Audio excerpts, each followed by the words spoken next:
So far we have discussed the elastic collisions, in which we have explained that when the two bodies come in contact, deformation in shape occurs, and at a time when maximum deformation occurs, their speed becomes same and kinetic energy becomes minimum. After that, they start to regain their shapes, and finally, in elastic collisions, both bodies regain their shapes. And in this process, the momentum remains conserved at all points, while the initial kinetic energy and final kinetic energy remains constant. In between, when deformation occurs, kinetic energy converts into the potential energy, and when they regain their shapes again, the same potential energy is reconverted into the kinetic energy, and due to which initial kinetic energy and the final kinetic energy of the systems remain same. Now we have to discuss the inelastic collisions. Here we have shown the two balls. One is of mass m1, another is m2. Both are moving with velocity v1 and v2 in the same direction. v1 is the velocity of mass m1 and v2 is the velocity of mass m2. For collisions, because both are moving in the same direction, for the collisions v1 should be greater than v2. And when they come in contact, then body get their shapes deformed, and in elastic collision, when the maximum deformation occurs and both the bodies move with the same velocity, in this case the bodies have maximum deformation and they retains this deformation forever. That means in inelastic collision, when the body collides, they stick to each other and moves as a single body with the same velocity. In this process, although momentum remains conserved, but kinetic energy decreases. So we can write from the law of conservation of linear momentum that momentum remains constant if F external is 0. If no external force is applied, then momentum of the system remains conserved. That means initially, because in this process of collision there is no external force, it means momentum should be remains constant. Initial momentum of the system is m1 v1. This is the momentum of first body before collision, plus m2 v2. This is the momentum of the second body before the collision, and this sum is the total momentum of the system before the collision, and it is equal to, after the collision the ball sticks together and moves with the same velocity. That means after collision, their momentum is m1 plus m2 into v.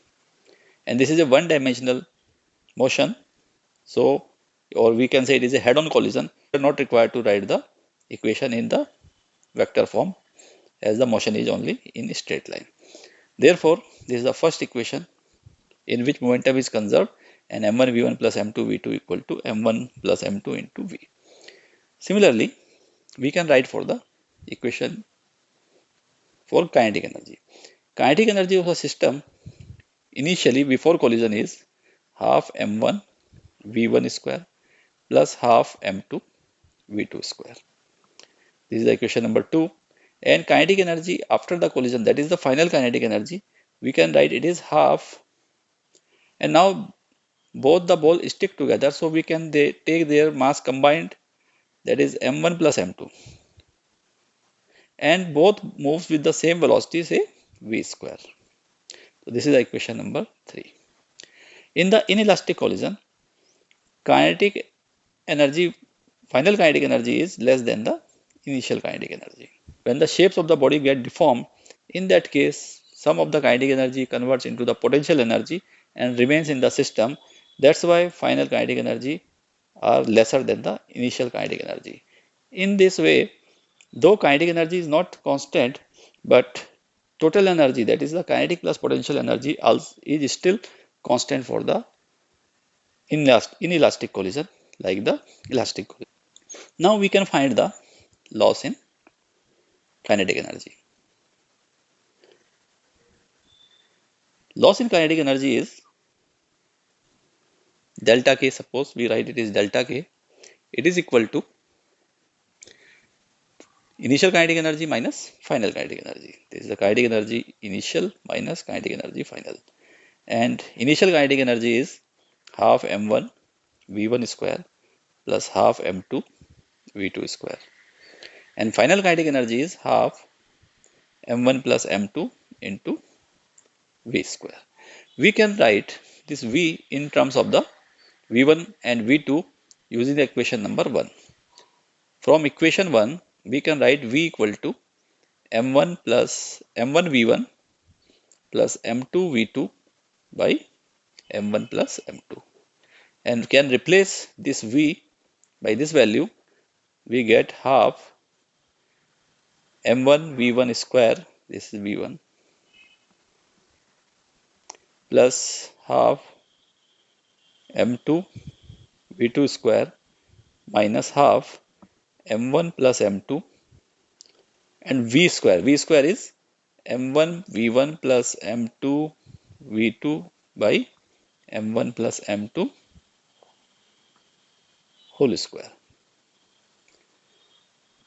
Now we have to simplify this relation, that is equal to half m1 v1 square plus half m2 v2 square plus minus, this is the minus half, this is the m1 plus m2, and at the denominator this is m1 plus m2 whole square. So we can write it is m1 v1 plus m2 v2 whole square divided by m1 plus m2.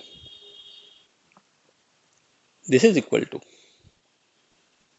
taking the LCM, we get 2 m1 plus m2, and here we can write m1 into m1 plus m2 v1 square plus m2 into m1 plus m2 v2 square minus m1 v1 plus m2 v2 whole square.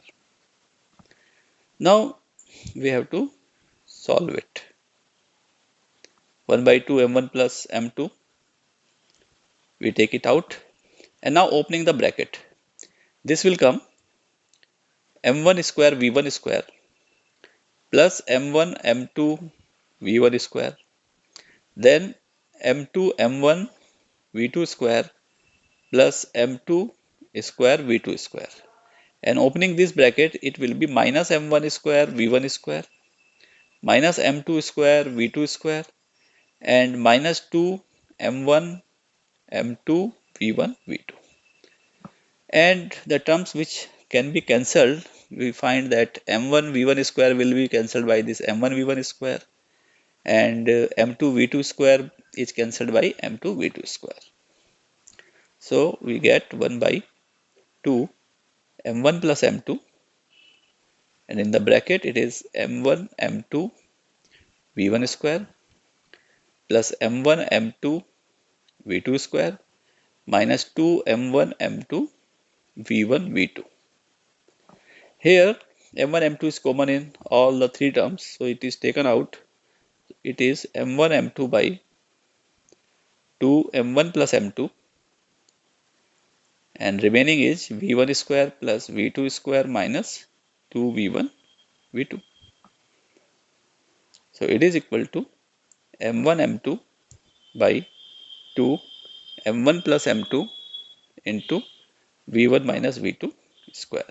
Hence loss in kinetic energy is delta K, and it is equal to m1 m2 by 2 m1 plus m2 into v1 minus v2 square. We can also find the percentage loss in kinetic energy by calculating this is the loss in kinetic energy delta K divided by initial kinetic energy multiplied by 100. Then this will give the percentage loss in kinetic energy. Coefficient of restitution for the inelastic collision. We have already mentioned that the coefficient of restitution E equal to velocity of separation by velocity of approach. Suppose ball A is moving with velocity v1 and ball B is moving with velocity v2, and v1 is greater than v2, then velocity of approach is V1 minus V2. And after the collision, this A moves with velocity say V1 dash and B moves with velocity V2 dash. And here earlier V1 is greater than V2. Now V2 dash is greater than V1 dash. Then we can say velocity of separation is equal to V2 dash minus V1 dash. Coefficient of restitution can be written as velocity of separation by velocity of approach. That is, velocity of separation is V2 dash minus V1 dash by V1 minus V2. And for elastic collision, we have mentioned earlier that E equal to 1. That is, velocity of separation is equal to the velocity of approach in case of elastic collisions. For inelastic collisions, after collision, both the body stick together and move with the same velocity. That means their velocity of separation is 0. They do not separate but moves together. That means velocity of separation is 0. Because of that, we can say E equal to 0. Therefore, coefficient of restitution for the elastic collision is E equal to 1, and for inelastic collision it is E equal to 0, and for all other cases this coefficient is in between 0 to 1. And this relation is very important for problem solving as mentioned earlier.